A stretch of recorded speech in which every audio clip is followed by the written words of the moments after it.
Today, I want to document my progress and experiences with improving my emotional intelligence.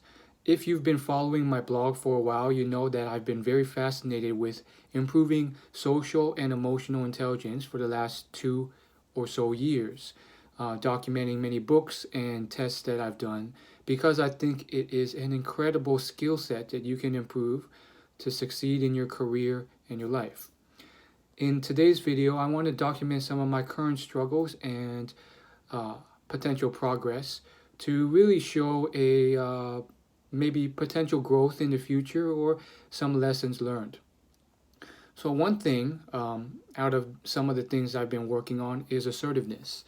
And I found an opportunity, and I use opportunity because I could have used the word struggle, but an opportunity to improve my assertiveness as I've been going back to the gym during 2021 uh, with COVID 19 still going on. Now, I've chosen to go back to the gym, uh, and when I go, which is, uh, maybe 2, 3 times a week, maybe 3 or 4 times a week, um, sometimes five, usually not five. But when I go, I go into a gym that uh, is kind of one where there's a lot of people. And the long story short is that there's a lot of young people who seem to not really care as much about me about the pandemic, at least based on their behavior.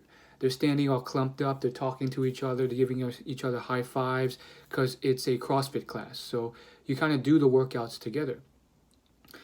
I spoke with the head coach who has been uh, really instrumental in kind of helping me through this. He's given me a lot of tips on why I should speak up and express myself and why this isn't impolite. Um, the issue is that I often am scared to speak up because I don't want to come off rude, and I can't think of a way of phrasing it at the time other than, "Can you please get away from me?" or "Can you please keep your distance?" which seems kind of off-putting, and I don't want to come off so rude in an environment where most of these people are pretty friendly and chummy, so I don't want to rub them the wrong way. Unfortunately, what ends up happening is maybe a couple to a few times during a single session, someone might walk right past me, 1 foot away from me, and not even notice or care. And I'll let them do it, and it'll piss me off a lot, but I won't say anything. So I've worked through this by talking to him about it, asking him for ways of saying it, and he's kind of coached me through, and I found my own way of saying it. And so I've said stuff like, "Please, could you keep your distance in this time and period?" Or, "Could you please keep 6 feet away? I don't feel comfortable." And unfortunately, I still get very caught up in coming across too rude. But it's I've seen some progress. Honestly, the first week I had a lot of trouble saying it. There's a few times where I just said, "No, I'm not going to say it," because of the specific situation. Sometimes, I initiated a conversation with someone trying to be all friendly. And if I just follow that right up with, "Hey, keep your distance," it's kind of like counterintuitive. And I just thought it would be too much. And then they would have been off put and the conversation would have died. Um, or, based on a case by case situation, the timing just didn't make sense, for whatever reason. Maybe they were, in a very, someone was instructing me, or they're trying to be very friendly to me in the moment. So it was hard, and I did get frustrated.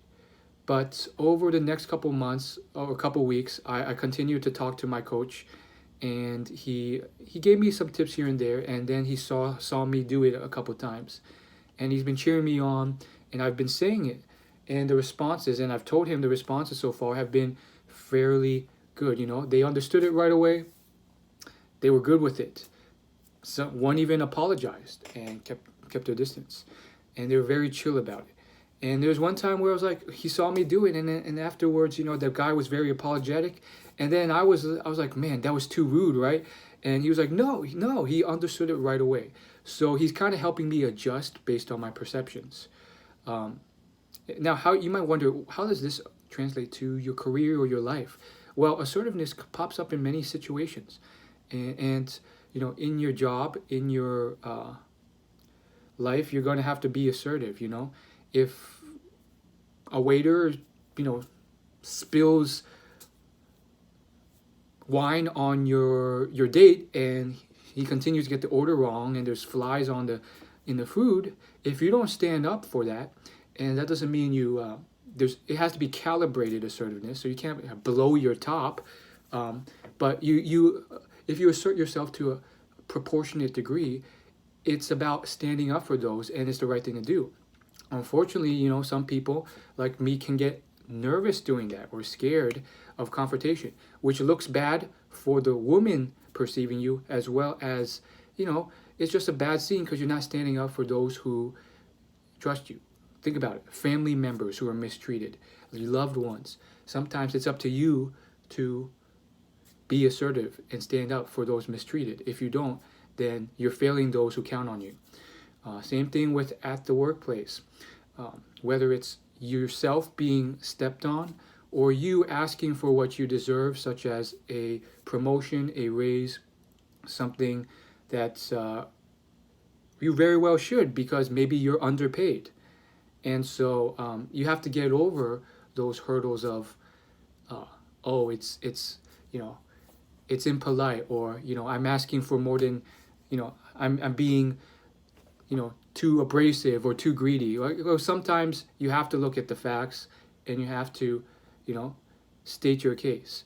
So that's something that I'm working on. I'm often kind of passive and I let others talk. I don't like to talk over them or interrupt.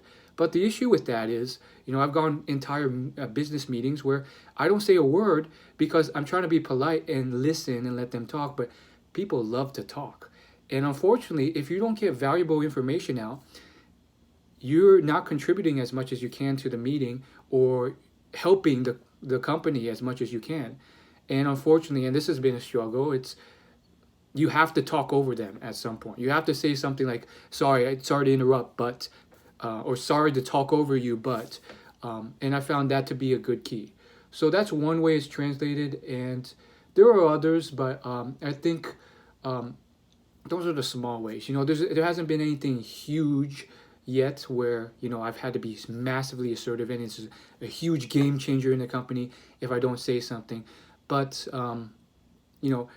there are those are the stories, and I'm sure if I thought about it, I could come up with some more serious things. And I'm sure over time in the future, more serious moments where wow, that was impactful and I did progress from being assertive does pop up. I do already notice, and I'm more aware of how I kind of come across. I'm definitely more invisible to many people, and if I don't speak up, that's on me. So that's something I've worked on, and I will continue to work on.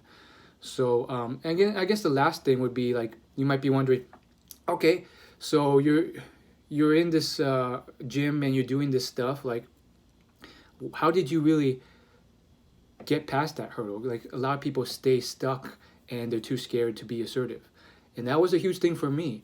And one thing I did was I realized, well, if you're stuck to that degree, don't wait for the moment where you're forced to be assertive, because that's reactive and you don't know when that'll happen again.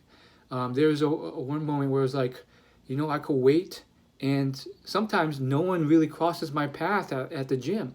So right now I'm kind of heated up, and in the moment I'd be more assertive now than if I waited for the next moment where I need to, and that doesn't happen for another week, where I'm more passive again and less likely to assert myself. So I actually went up to one of the people who had crossed me earlier in the day and initiated that conversation rather than, wait for the next moment. Who knows when that would be? And I was friendly. I tried to smile, and I told her, hey, I'm sorry, I was kind of weird that earlier today. And she's like, no, you weren't weird. And I was like, well, anyhow, like, the reason was because I'm uncomfortable unless I have 6 feet of distance. So could you please keep that in mind in the future. And she was so chill about it. She was like, oh yeah, okay, of course, of course. And it was one of those good evidence against, what's in my mind. When you see that confirmed competence in real life, you're like, okay, maybe not everyone will freak out or get offended if I ask for something that's fairly rational in this time and age. So there you have it. Assertiveness, just one area of emotional intelligence. Hopefully it helps.